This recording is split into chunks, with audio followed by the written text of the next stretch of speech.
Good morning or good evening to all of you. My name is Marc Buchet from OncoDNA in Belgium, and I will be your guide during this first seminar of the year for OncoDNA. First of all, I want to thank everybody for the massive presence for this first seminar. This first seminar will cover the news in cancer molecular profiling and the power of combination of the different profiling methods. During this seminar, you will have the chance to raise your question through the question section you will see at the right side of your screen. The speakers will take the time to answer them live at the end of the webinar. We will have the pleasure today to have two experienced speakers and scientists, Dr. Ana Finzel Perez and Dr. Philip Beer. Dr. Ana Finzel Perez is based in Germany. She holds a PhD of molecular biologist and is Senior Scientific Support Manager at OncoDNA. Dr. Finzel Perez will explain how the new OncoDEEP, the molecular profiling of solid tumor combining DNA, RNA, and sequencing and protein change in tumor, represent the best approach for guiding treatment in advanced cancer patient. Dr. Philip Beer is physician, scientist, and precision oncology specialist in UK. He operates across the commercial, academic, and healthcare sectors. His current projects include clinical implementation of cancer genomics, biomarker discovery, and early phase clinical trials. Dr. Beer will present why precision oncology will change the routine clinical practice. This presentation will explore the current state of the art of clinical genomics in cancer and a scan of the horizon for expanding utility over the next few years. I give you now the words to Dr. Philip Beer. Thank you.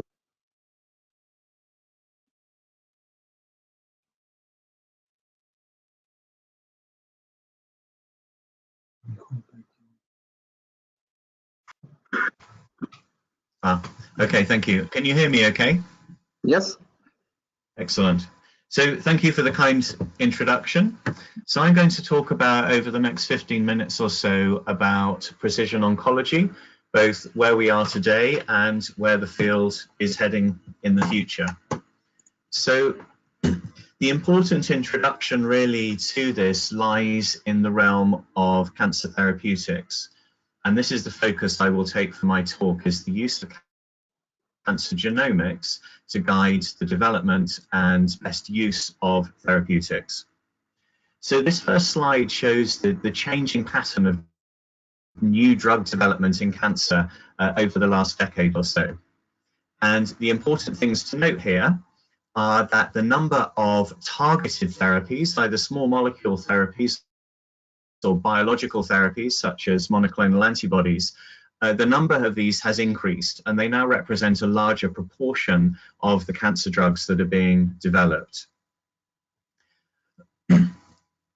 Sorry, excuse me one second, I'm just having a slight technical problem.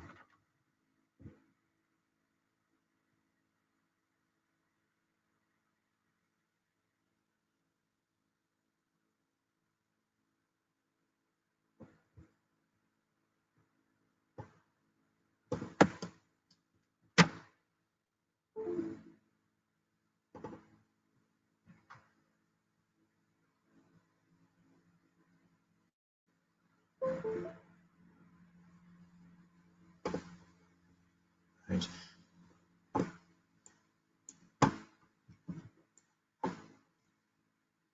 Okay, apologies. Hopefully we are back in business again. So this graph shows the proportion of drugs being developed that are targeted therapies. And while the targeted therapies have increased, the new drugs that are in development along the lines of conventional therapy, radiotherapy, and cytotoxic therapies, this proportion of therapy has decreased.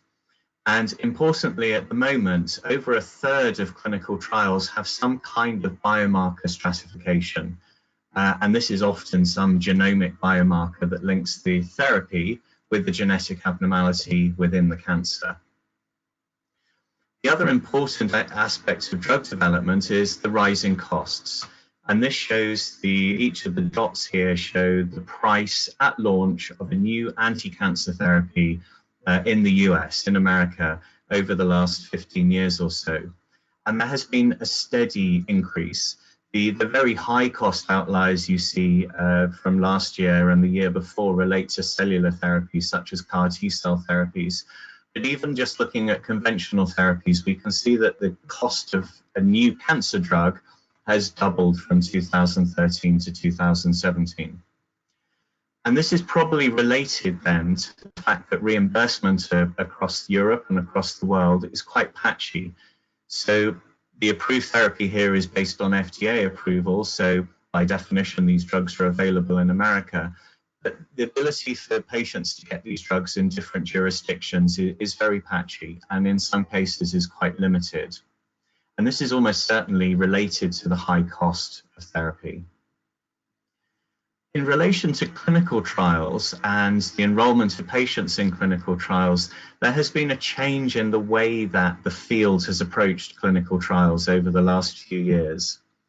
And this slide shows two important articles from from a year before last. The first was an opinion piece published in the New England Journal of Medicine, and the second is a statement from the American Society for Clinical Oncology. And what both of these papers set forward was the idea that clinical trials, even early phase clinical trials such as phase 1 trials, should be considered to have therapeutic intent and should be considered as part of the standard patient therapeutic pathway. And although clinical trial enrollment has increased over time and has in fact doubled since 2012 across America and Europe, the actual number of patients who have access to a clinical trial remains low, less than 5% for the common adult solid tumors in all jurisdictions. And this is in contrast to the opinions of the patients themselves. So this shows a survey carried out at the Royal Marsden Hospital, which is a big cancer centre in the UK NHS and the public sector, where patients attending oncology clinics were asked if they would like to participate in a trial. Not a specific trial, just asked a general question. If a trial were available, would you like to participate? And the vast majority of patients said that they would agree to a clinical trial if a trial was applicable to them. And there are similar data in America and other European countries that show in all these jurisdictions that the majority of patients, if asked, would like to participate. In this UK study, the patients were asked their reasons for wanting to take part in a clinical trial. And the number one reason is altruism, a desire to help other people. Excuse me. Although interestingly, half of the patients gave the reason for joining a clinical trial, but they felt this gave them the best therapeutic option. So there is a reasonable understanding in the field as well that amongst the patients themselves, that joining up with the clinical trial has genuine therapeutic potential.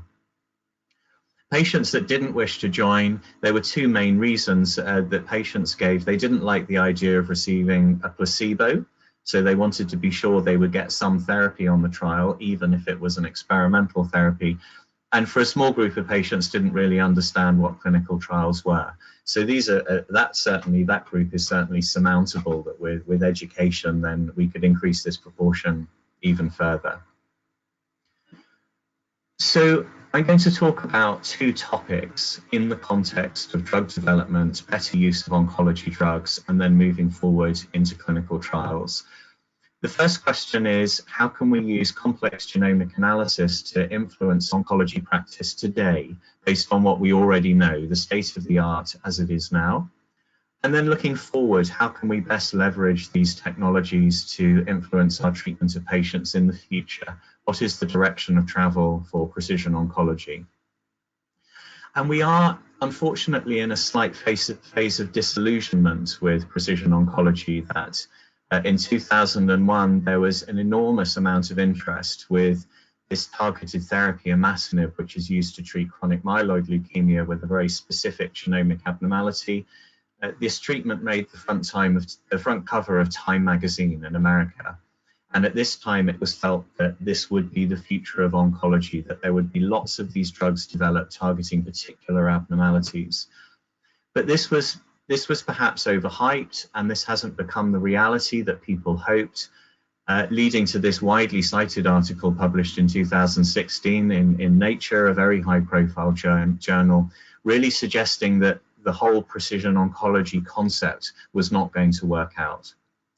So I think neither of these articles from 2001 or 2016 really captured the genuine situation. It was clear really in 2001 that targeted therapy was not going to wipe cancer out in a short space of time, but it's also clear that precision oncology isn't an illusion. So this pie chart shows the proportion of patients who are eligible for a molecularly stratified therapy today. And these are patients presenting with advanced cancer with genomic alterations where there is a specific targeted therapy that is already approved in the case of the dark blue. So for just over 16% of patients, there is a molecularly targeted therapy available. For example, EGFR inhibitors for patients with EGFR mutant lung cancer. So this isn't a very big slice, but it does show that we are using genomic information today. In the emerging section, a further just under 12%, I've included therapies where there is already strong clinical data from later phase trials, either large phase 2 trials or from phase 3 trials. So you have another wedge here where therapies are likely to become available within the next couple of years. So this is the state of the art now. We are using this information and we are using it to guide therapy, but we're not using it completely optimally. So I'm going to highlight a couple of specific cases where we can use the information we already have in terms of genomic profiling to better use the available therapies. And by better targeting our therapies, we can both save money and also save patients from exposure to ineffective therapy. As an example of the more rational use of targeted therapy, this first example looks at cetuximab therapy in metastatic colon cancer. And we know that patients that harbor mutations in the RAS pathway are resistant to this therapy. And in America, one of the companion diagnostics, the KRAS TheraScreen, looks at a relatively specific and small number of codons just in the KRAS gene. And patients harboring these mutations, we know, don't respond to this therapy. So from all patients with advanced colorectal cancer, this test will identify just over a third of patients for whom this therapy will be ineffective. Now, the approval for this drug in the UK is a little bit more prescriptive because we know there are other mutations in KRAS outside of those covered by the TheraScreen that also predict resistance. And we also know that mutations in the NRAS gene confer resistance to cetuximab. So according to the UK approval, around half of patients who are not going to respond to this agent can be identified. So even between these jurisdictions, we are saving money by not giving ineffective therapy to patients. However, even this doesn't capture the full state of the art when it comes to cetuximab therapy. And the pie chart on the right-hand side represents the information that we know. So there are additional genomic abnormalities which have been shown convincingly in clinical trials to confer resistance to cetuximab, mutations in BRAF being the most common sector. And we know in the UK at the moment that some oncologists are acting on this information. They would not prescribe cetuximab in the face of a BRAF mutation because the data are compelling. But there are others that are less confident in the absence of specific guidelines, which we don't have for BRAF at the moment in the UK. Beyond this, amplification of MET and alterations of ERBB2, also known as HER2, have been shown to confer resistance. And then there's some additional abnormalities where the data are somewhat conflicting, where we need to do additional work. So this is an example where we can use current knowledge and apply extended genomic testing to better use therapies. A very similar situation is found with the use of EGFR inhibitors in lung cancer. And we know that in patients with a sensitizing EGFR mutation, around 3/4 of them will respond to a specific EGFR inhibitor. And if you look at what's known about the genomics of lung cancer, it's possible to identify a segment of about 20% of people where there is reasonably good data that these additional mutations confer resistance. Perhaps the best characterized is amplification of MET, which is also associated with acquired resistance to EGFR inhibitors. But by identifying these patients that already have MET amplification at diagnosis, then again, we can save patients from ineffective therapy. And even if we're not confident enough to not give this treatment at all, we can perhaps set these patients on a different pathway of closer follow-up, of earlier scanning. So we can be looking to change therapy early for patients where we have good evidence already that they're not going to respond to standard therapy with an EGFR inhibitor. An area of great interest at the moment in oncology is that of immunotherapy. And these agents have shown great promise. And with patients achieving responses that are often durable. But in many cancer types, the response rates are low. And highlighted on this graph are where the FDA and America have set the bar for approval, which is around 10% response rate associated with approval. So a lot of patients are receiving therapy in this situation that is ineffective, but is also associated with toxicity. There are fairly significant side effects with immunotherapy and an on-treatment mortality rate of 1 or 2%. We do know quite a lot already about potential biomarkers. So the first biomarker used, PD-L1 staining in the tumor, or more recently of the immune cells, is perhaps not a great biomarker. Tumor mutation burden is gaining ground as a strong predictor of response to immunotherapy, along with microsatellite instability. And there is increasing knowledge about tumor-specific genomics and how these can predict response or resistance to immunotherapy. For example, mutations in STK11 in lung cancer have shown in independent studies to predict resistance to immunotherapy. We also know that the T-cell infiltrate itself, the presence of a T-cell infiltrate and markers on the surface of the T-cells can also predict response or resistance. So it's likely with immunotherapy that we need to take a composite approach. It's unlikely that one specific biomarker will have the answer, but we need to learn how to integrate all this different information to best identify patients who will respond to these expensive and potentially toxic therapies, but therapies that have potentially a great impact on the disease. So this analysis gives an overall view by cancer type of where we are at the moment in terms of cancers where there are patients who are eligible for approved therapies and patients who are eligible for clinical trials. And you can see the bar graph here shows the proportion of patients by cancer type that fall into this category based on an analysis of a large genomic data set. And we can see that still the patients eligible for approved therapies are still a small section, as I showed in the earlier pie chart. But there's a much larger section in most cancer types of patients who would be eligible for a clinical trial based on the presence of a biomarker. And as a specific example here, I'm showing the genomic architecture of breast cancer and the breakdown of different molecular abnormalities that are potentially associated with targeted therapy. And the important message from this pie chart is that there are a lot of different biomarkers. So you do need to have a look at a wide-ranging genomic assay in order to cover the entirety of the clinical trial landscape and the potential new therapies.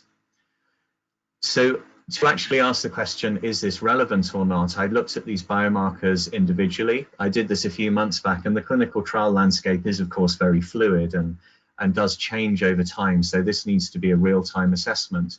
But in this exercise, I looked at these individual biomarkers to see if there was a potential clinical trial available somewhere in the world, open recruiting somewhere in the world, and linked up with this biomarker, the individual biomarkers with a therapy.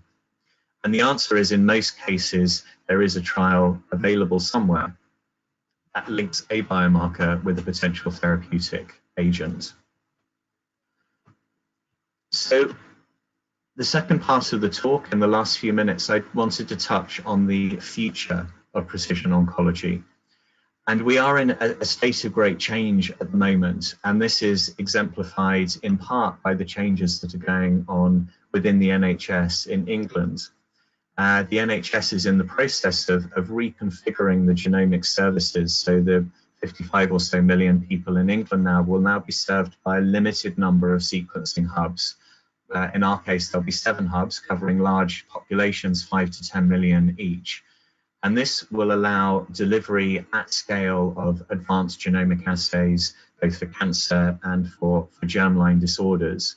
So this is an ambitious project looking at a step change in the way that genomics is delivered in the public sector.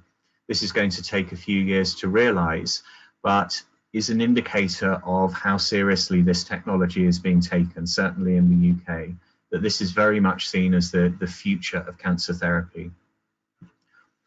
And this is based on the idea that we're really moving away from the single gene, single therapy model that was the paradigm in 2001 when imatinib made the front cover of Time magazine. We're moving towards a situation of considering molecular profiling as a way of informing on targeted therapies and immunotherapy, as a way of looking for a resistance to therapy, either patients where the therapy will be futile or patients who develop resistance while on therapy. Using this information to enroll a higher proportion of patients into clinical trials is important, and that is increasingly on the agenda. And of course, we're learning how to use this information in terms of prognosis and outcome. We still have a lot to learn, however, and we are all on a steep learning curve when it comes to the use of genomics. Many physicians and other staff have come through training really before genomics was widely taught. So we have reached our professional careers without a good understanding of what genomics is. And moreover, the ability to integrate big data, it goes beyond looking at one gene and understanding a mutation, but beginning to have an understanding of how all this complex information can be integrated and best used to help our patients. There's a lot of data, and those of us who practice in clinical practice are generally tight for time. We need to learn how to get this data across to patients in a way that's understandable and in a way that we can do within the confines of a clinical consultation. We're also not yet sure in many jurisdictions who the best people are to be driving the genomic revolution. Is this best driven by pathologists? And this is the model that's at the moment is prominent in the UK, or is it best driven by oncologists, which is very much the path that America has taken? What we actually need is a much more collaborative approach to link up all interested specialties to help to drive this project forward. So in summary, we are at a very exciting time in genomics. Access to expanded genomic profiling is increasing across the public sector, and we are beginning to learn how to deal with high complexity genomic data in day-to-day clinical practice. And there are many potential benefits from this, but perhaps the most important from the patient perspective is using this information to streamline drug development, to create a more streamlined process to get the right drug to the right patient in a shorter time frame as possible. And perhaps the bottom line here is that the genomic bus is leaving. This is the future. This is where we are heading. So there is an imperative for all of us in clinical practice to understand how to use this, because otherwise the bus will leave without us. And thank you for your attention. As Mark said in his introduction, we will take questions at the end of both talks. So I'm now going to hand over to Anna for the second part of the presentation.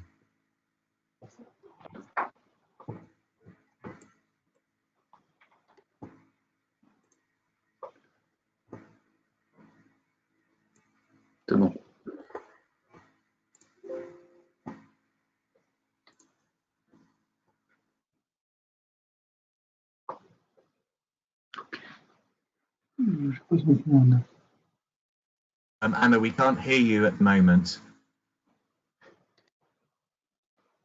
Now? Yes.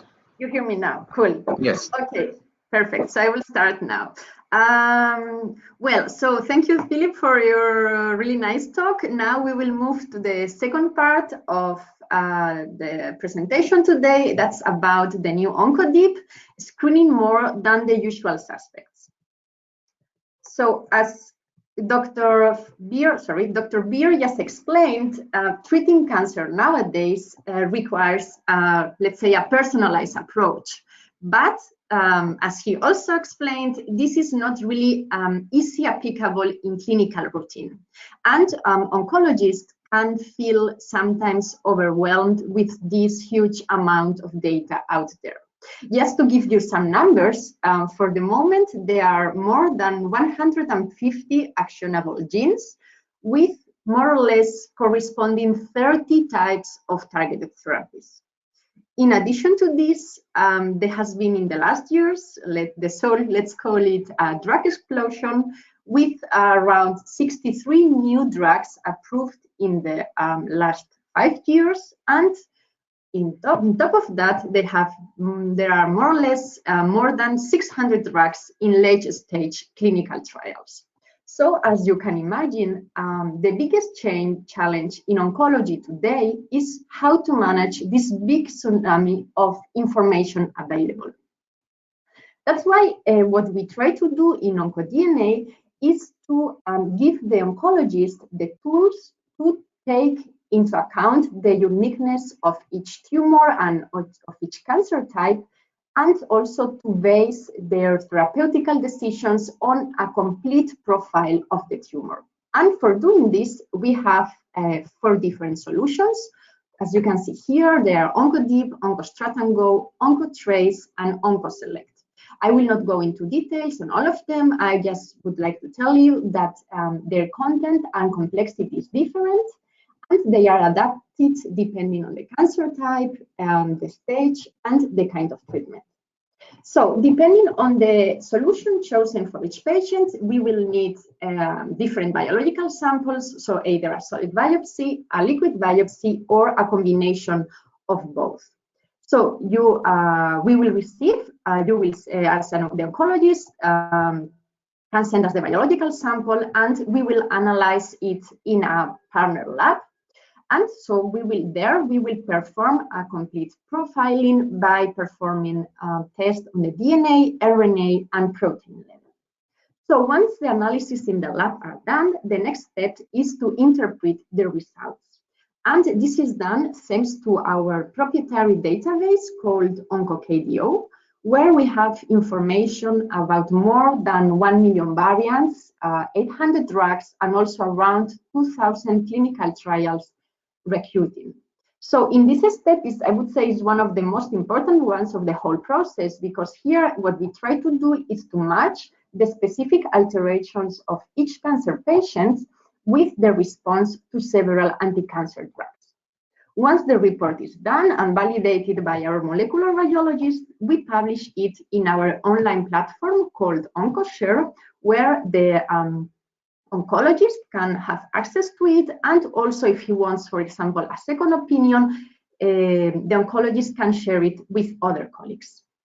Finally, with all this relevant biological and therapeutical information provided by OncoDNA, the oncologist then decides what's the next therapeutical step. As I just mentioned, also Dr. Beer mentioned, there is always new data coming out. So it's also very important to keep our solutions up to date. And for this, we update our database and our solutions in a regular basis. In fact, we have just recently launched the 6th version of our solution, OncoDEEP. So what is OncoDEEP? OncoDEEP is our profiling test that we recommend for stage 3 and for solid tumors when there is solid biopsy available. And what it does is that it provides to the oncologist a complete molecular profile by performing different tests. The first test means next generation sequencing on the DNA.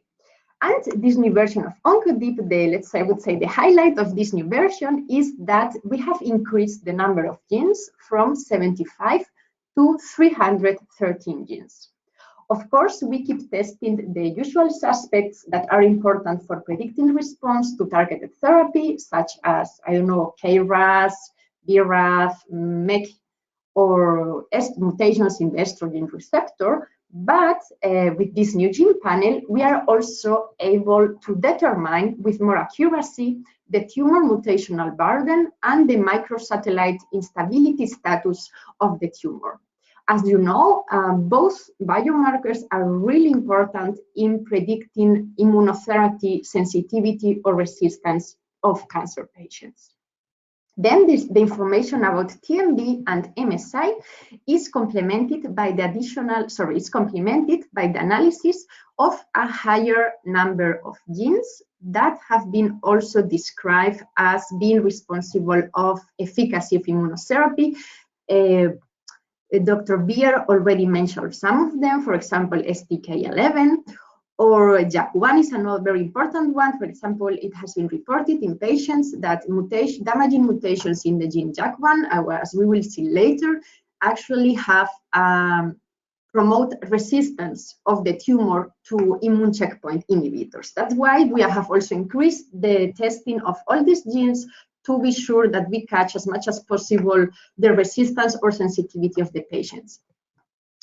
Of course, we have included, apart from the normal suspects BRCA1 and BRCA2, many other genes that are suspected to be involved also in the BRCA phenotype, and that are being tested in several clinical trials. For example, all these fancy C, fancy D2, sorry, they are all being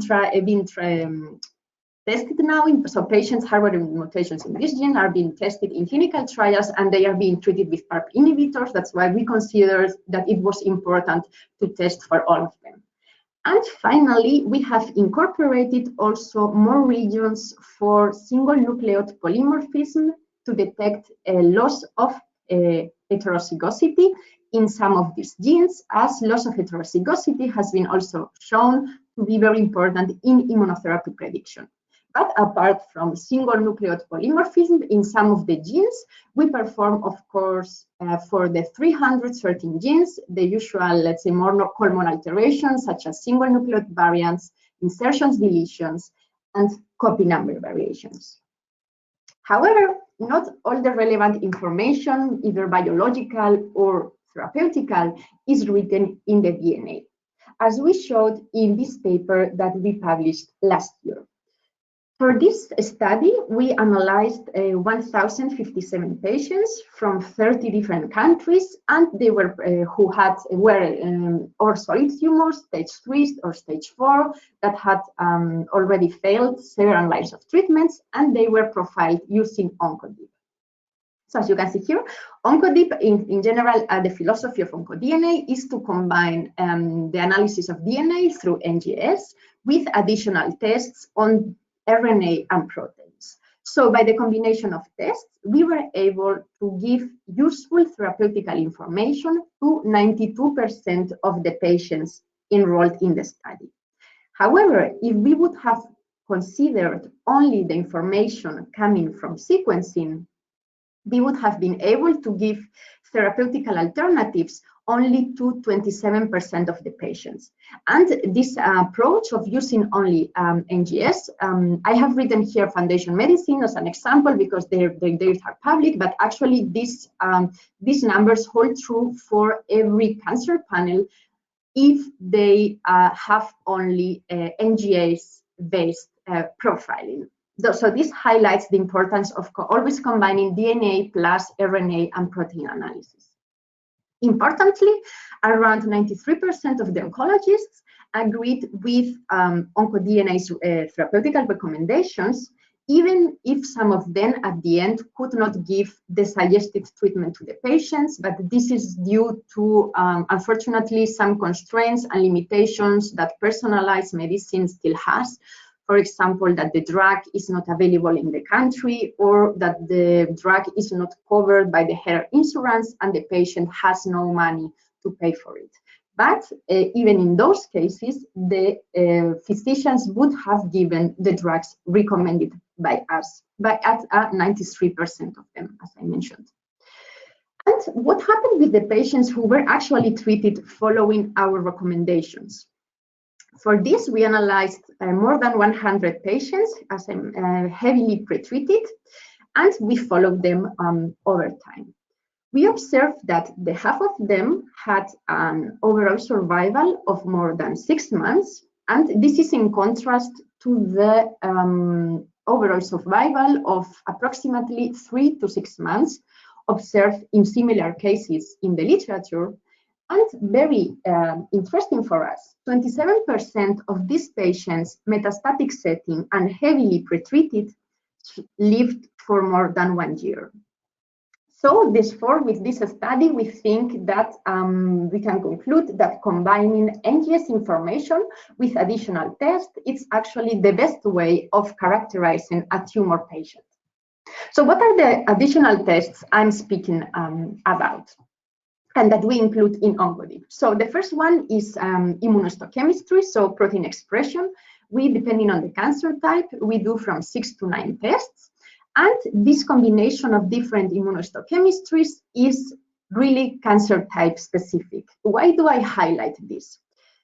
This is important because there are markers or biomarkers that are predictive of response in some cancer types, but not in others, even if the drugs is the same.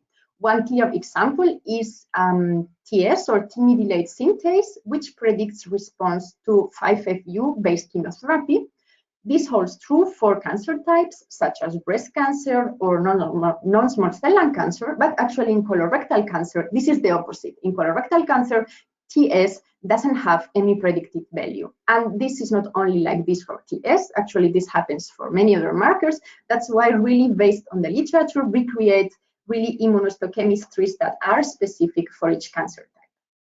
So apart of giving information about different kinds of chemotherapies, with this combination of immunohistochemistries, we also provide the oncologists with information about targeted therapies, for example, hormonal therapies or mTOR inhibitors, and also by testing the expression of PD-L1 and the presence of CD8 lymphocytes, we also can make predictions about the efficacy of immunotherapy. Then for some of the cancer types, we also test this time on RNA and usual splicing. For example, in non-small cell lung cancer, we have the famous variant MET exon 14 that predicts for response of MET inhibitors, or ARV7 in prostate cancer for predicting response of hormone therapy. Then in brain cancers, for glioblastoma, astrocytoma, and then also melanoma that has brain metastasis, it's important to check the promoter methylation of the gene MGMT for checking the response of alkylating agents in each patient, for example, temolizumab. And finally, the famous gene fusions. For example, in non-small cell lung cancer, we have the usual suspect ALK-RET-ROS1, predicting, for example, response to crizotinib if there is a gene fusion. And we have recently included MTR-KH fusion.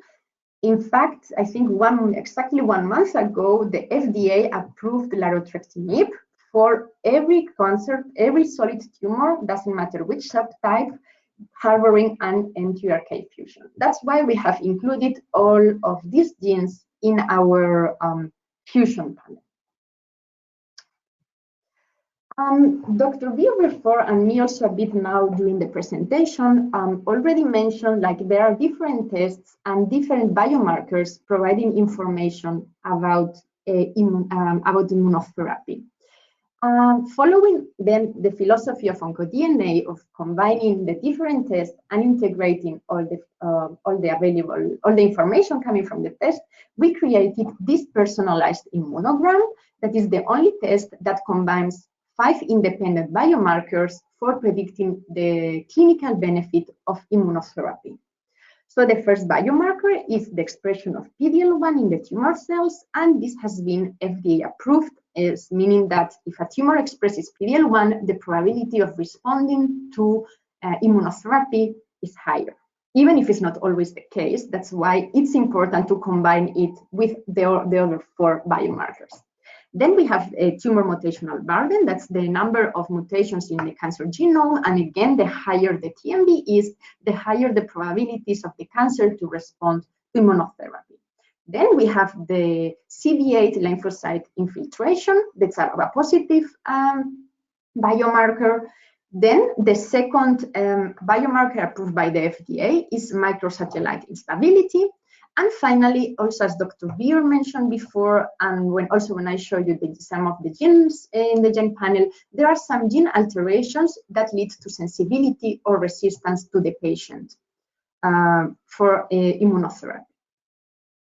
One example that shows really why the combination of the different tests is important for predicting response to immunotherapy is this real case of endometrial cancer patient that we had, I think, last year.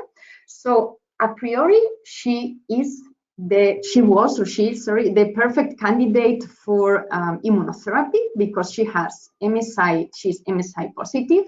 She has tumor mutational burden, and she also has infiltration of lymphocytes. So as I mentioned, she would be the perfect candidate for immunotherapy, also especially because pembrolizumab has been approved for all metastatic cancer types that are MSI high.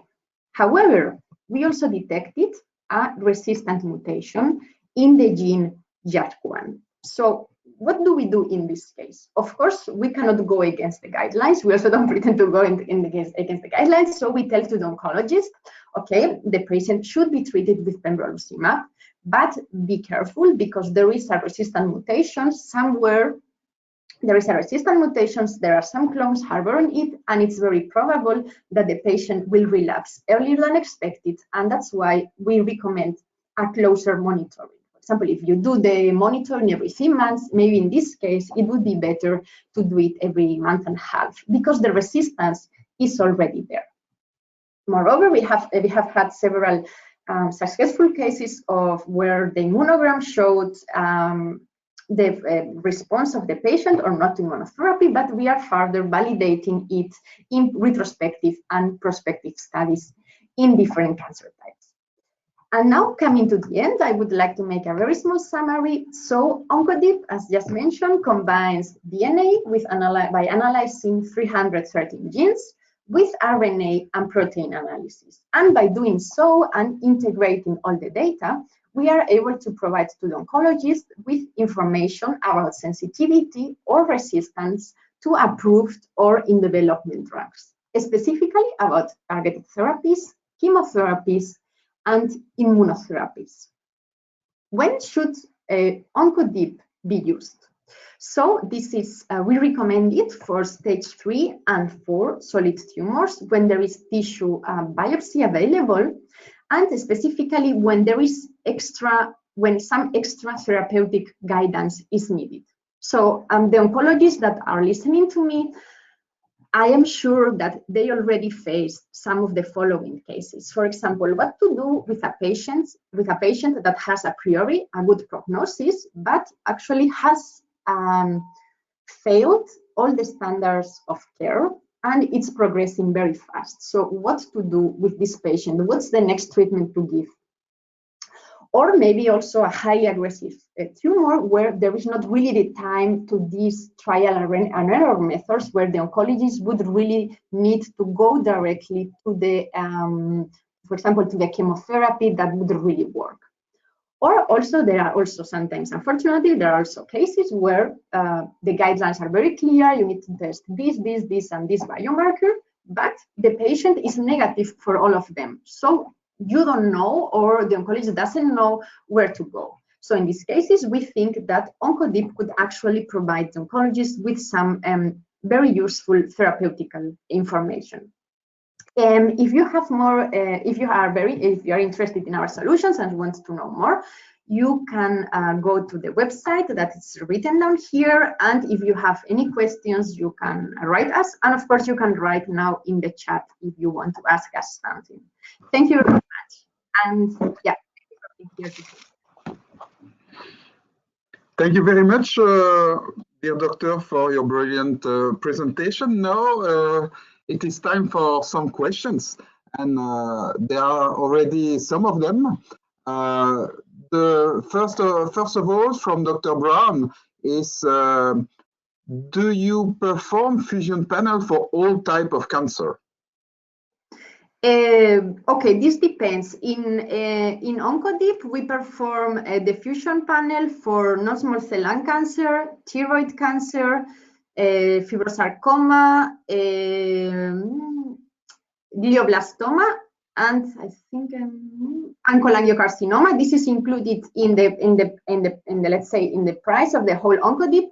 But if you are interested in some specific, if you are performing an OncoDEEP and you are interested in adding the fusion panel, we can add it also. And then the second solution, I haven't spoken about it, but it's OncoStrat and Go. Their fusion panel is included for all the cancer types. Thank you. There is another question regarding why we suggest only to use our solution for stage 3 and 4. It's from Dr. Ramadan. Yeah, that's a really interesting question. Actually, we think that for stage 1 and 2, mainly chemotherapy, radiotherapy, and surgery are used, and normally the curation rate of patients in those early stages is pretty high. So we don't think that performing such tests and that early stages could actually provide any extra useful information for the patients.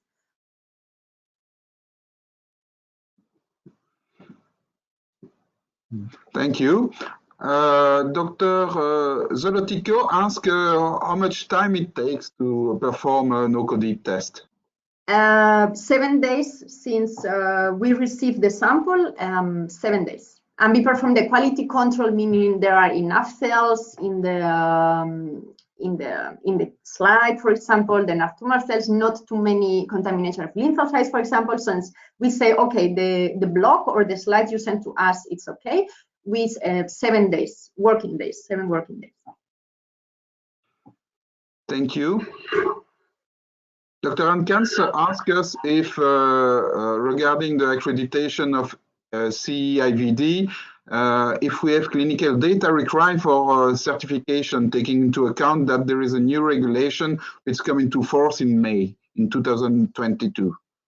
Can you repeat the question? Sorry. Yes, so you speak about the certification, the accreditation CE-IVD, yes. And if we have already clinical data required for this certification, because there is a new regulation which come into force in a few years. I'm not sure to understand the question. So of course we got the certification, the CE for this. So that means that we had to present to the authorities all the relevant information to get the accreditation. And then every time a new accreditation comes out that is needed to keep validating our solutions, we always let's say apply for get the new accreditation. So I'm not sure I'm aware of the accreditation she's mentioning right now. Maybe if she's interested, she can write it again. But of course, we have the data that we needed to get the accreditation. Of course, we had to send this to the authorities to get accredited. Yes. Okay, there is a question about the certification of the test and if it can be used as standard option in clinical trials. If if our test can be used for recruiting clinical patients trials as a standard approach.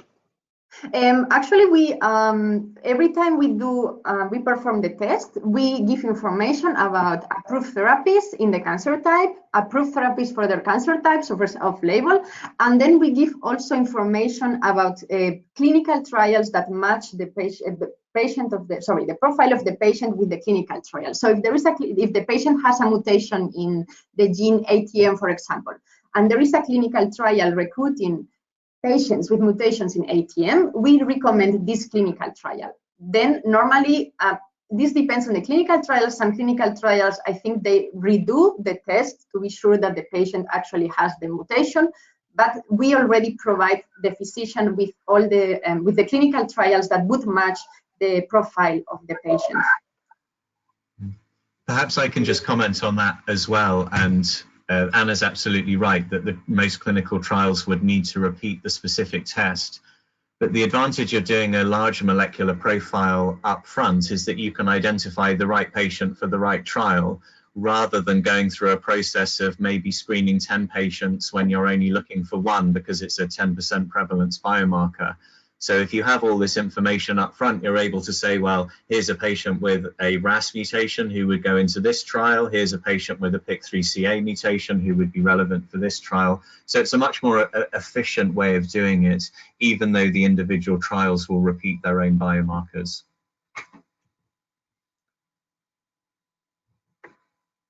Okay, interesting question also, how our OncoDNA test can differ from the one of Foundation Medicines.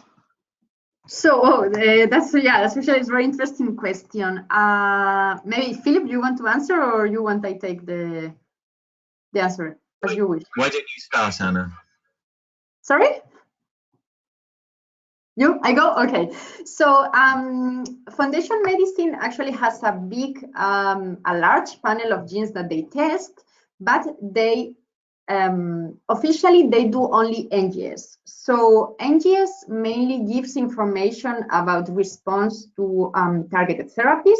Okay, you can also calculate tumor mutational burden, but the most part of the information regarding chemotherapy response or presence of PD-L1 or presence of lymphocytes, you cannot get this information from the sequencing. You get this when you combine NGS with additional tests on the RNA and protein. So I would say this is what makes us different from Foundation. Foundation, they give a lot of information about targeted therapies, but especially I think in the future, and it's already done, most of the guidelines suggest always combining two different, for example, target therapy plus chemotherapy, or chemotherapy plus immunotherapy. So the fact that we also test for a chemotherapy prediction, I think that this gives us an added value that can be really useful for the oncologist. Thank you, Anna. Dr. Beer, there is a question about more specific about the UK market. What is the cost of this test in UK, and is there any reimbursement possibilities? The cost of the OncoDNA test? Yes. Okay. I don't know the answer to the cost, but I can tell you that the tests, the suite of tests that Anna described, are reimbursed now by the vast majority of private healthcare providers. So if you have private insurance, you will be able to get it. Okay, and there is also a question from Dr. Nicolaou saying that how do you comment to people that say that molecular profiling is indeed the future, but not for now? Philip, or you wish? Yeah, I think, well, hopefully I gave you some arguments for that the proportion of patients where we're using this information to guide approved therapy at the moment is reasonably small.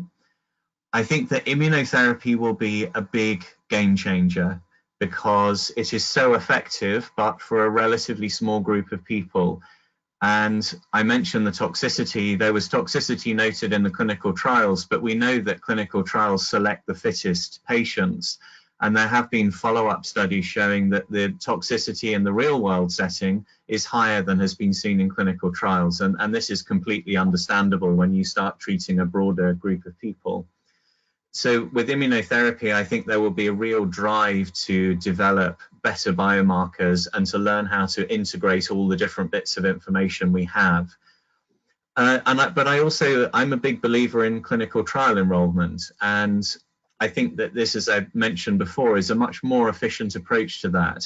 That to say, well, there's an interesting clinical trial of, we've recently had interesting data from PIK3CA targeted therapy in breast cancer. And there you're looking for maybe 25 or 30% of your patients, but you're still having to screen 3 or 4 patients for every patient that you get into the clinical trial if you use the traditional way of approaching stratification. And for those 2 or 3 patients where the trial wasn't suitable, you may then be doing another individual test because there's another trial they're interested in.